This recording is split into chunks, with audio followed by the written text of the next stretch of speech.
Dimanche dernier, nous disions que bon et mauvais doivent cohabiter.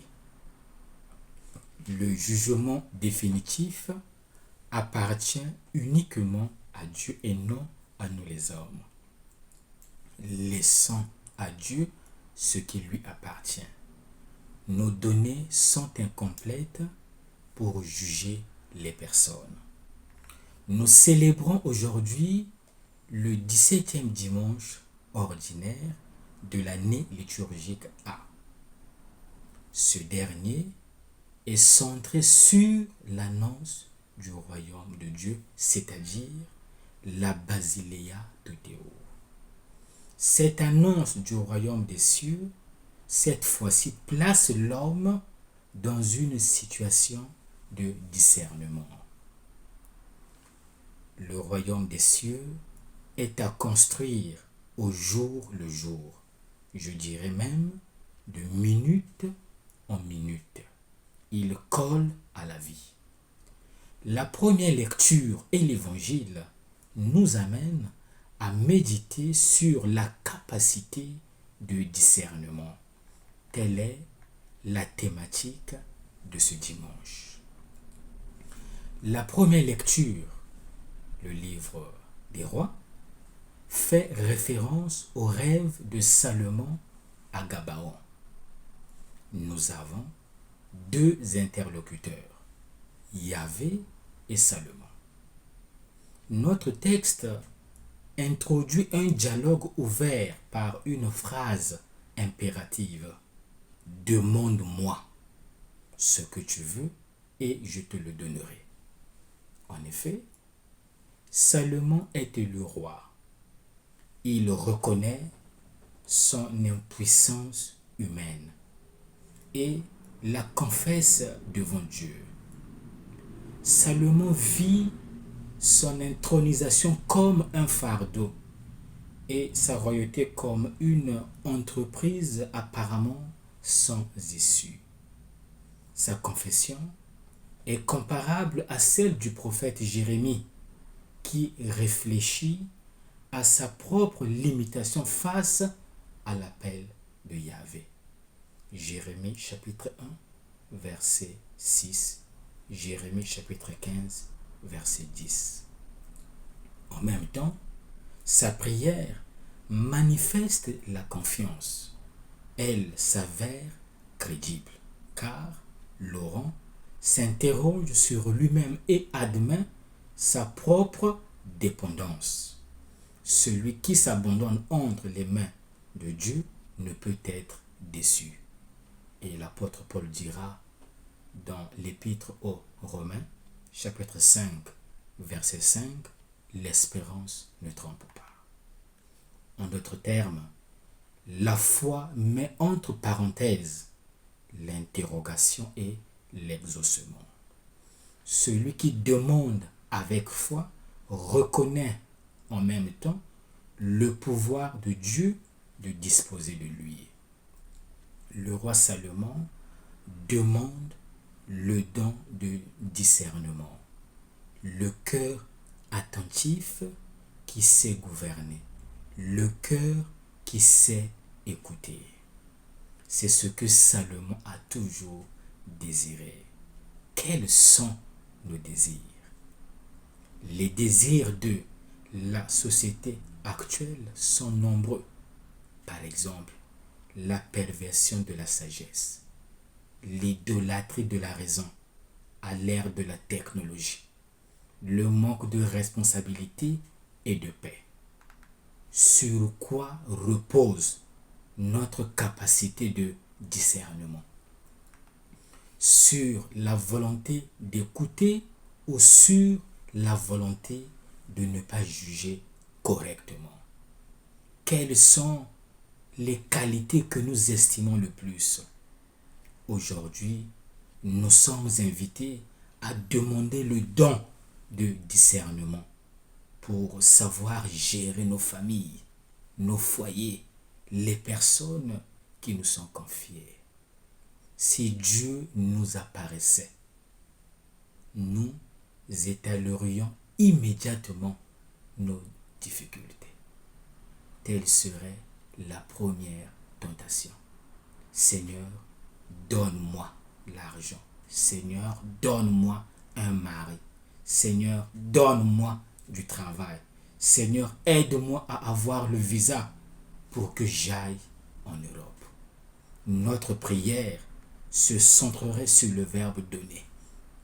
Si Dieu nous apparaissait, la tentation serait de lui présenter notre liste de besoins, malheureusement. Faisons bien attention. Dieu n'est pas un bouche-trou.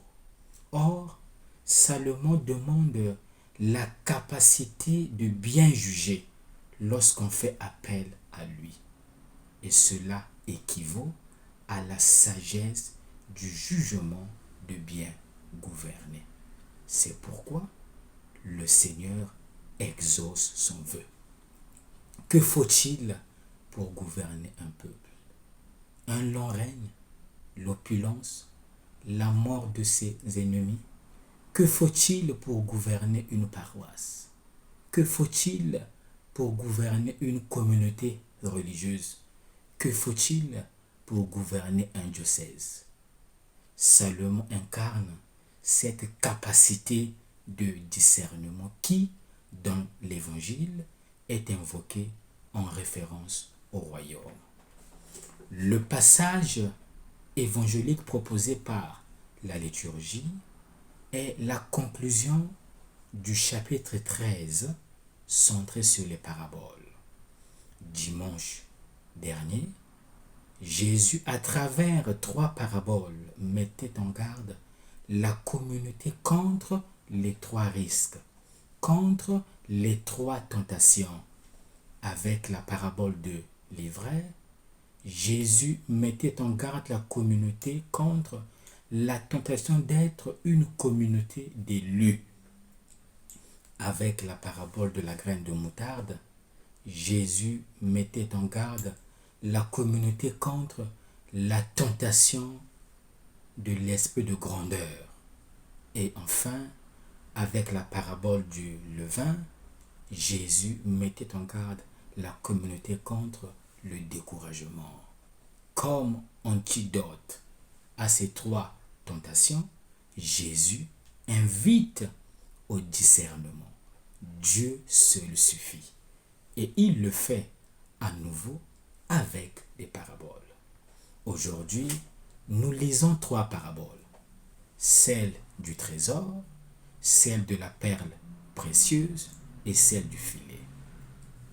Ces 3 courts récits sont introduits par la même formule. Le royaume des cieux est comparable à.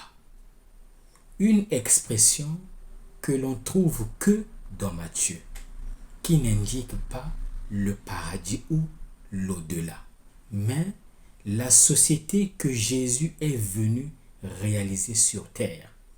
La nouvelle société gouvernée par Dieu, non pas par des lois à observer, mais par l'effusion de son esprit.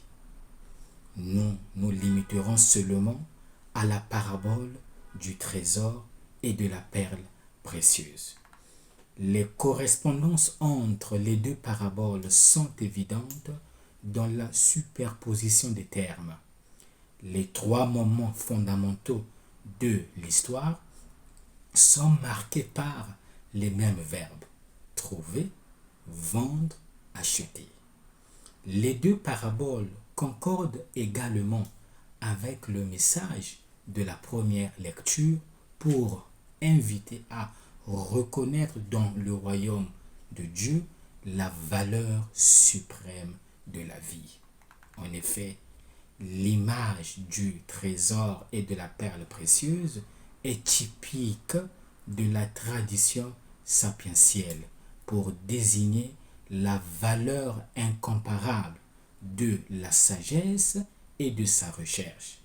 Mais le point diacritique des 2 paraboles n'est pas la découverte du trésor et la recherche de la perle précieuse, mais la décision prise par les deux protagonistes de vendre tout ce qu'ils ont pour acheter ce qu'ils ont découvert ou trouvé. En d'autres termes, face au don du royaume des cieux, une évaluation et un choix s'imposent. Les deux paraboles sont pour le croyant de tout temps une invitation à avoir un discernement et une responsabilité sur une proposition qui vaut la réalisation de la vie. Avec la parabole du trésor et de la perle précieuse, commente Saint Jean Chrysostome, nous apprenons non seulement qu'il est nécessaire de se dépouiller de tous les autres biens pour embrasser l'évangile, mais que nous devons faire cet acte avec joie. Celui qui renonce à ce qu'il possède doit être persuadé qu'il s'agit d'une bonne occasion et non d'une perte. Le croyant doit s'ouvrir aux richesses infinies que Dieu lui offre. Le croyant doit s'engager sur les chemins de Dieu déjà tracés dans l'Évangile. Jésus lui-même, commente Saint Jérôme, est ce trésor en qui sont cachés tous les trésors de la sagesse et de la connaissance. En un mot, Dieu seul suffit. Quel est l'enseignement à retenir? L'homme d'aujourd'hui évolue dans un contexte existentiel qui le pousse d'une part à faire des choix de vie sages, valables et fructueux. D'autre part, le contexte existentiel actuel, imprégné de matérialisme et de rationalisme, risque de nous amener également à ne pas prendre trop au sérieux la valeur du royaume de Dieu qui est Jésus-Christ. De nos jours, on met plus l'accent sur ce qui se voit, sur ce qui se touche, sur ce qui s'inscrit dans la logique des schémas humains. On cherche la joie dans la possession des choses qui frappent les sens et présentent des avantages immédiats. On reste par contre incapable de jugement et de décision face au mystère du royaume. On peine à croire que seul Jésus remplit vraiment la vie et que par conséquent, toutes les choses terrestres sont relatives. Et même si l'on opte pour le Seigneur Jésus, on court toujours le risque, dans la pratique et avec le temps, de le relativiser, de le redimensionner, de le subordonner à des valeurs éphémères. À quoi nous convie ce dimanche? Ce dimanche comporte une double invitation. La première consiste à canaliser toutes nos énergies vers ce qui est fondamental et irremplaçable dans l'existence humaine. Tout le reste doit être considéré comme relatif, limité, en tant que tel subordonné au royaume des cieux. Dieu seul suffit.